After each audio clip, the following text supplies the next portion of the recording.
Hey there! So, imagine you have these two CSV files with different columns, and you're trying to compare them to split the data based on matching values. The main problem here lies in filtering out the rows in file A, where column 1 matches the only column in file B. You want to end up with two new files, one containing the matching rows, and the other with non-matching rows.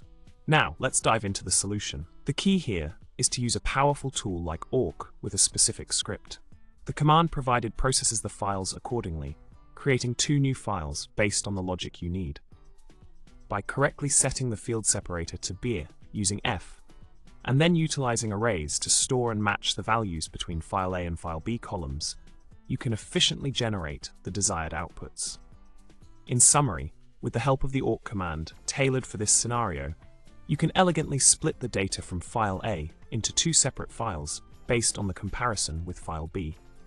This approach streamlines the process and simplifies the task of filtering out matching and non-matching entries, providing you with the desired outcome effortlessly. Give it a try and witness the magic of efficient text processing. So, there you have it. Hopefully, this solution sheds some light on how to tackle the challenge of comparing and splitting CSV files efficiently. Remember, with the right tools and techniques, handling data tasks can become a breeze. If you enjoyed this tip, don't forget to subscribe, like the video, and drop a comment below. Stay curious and keep scripting.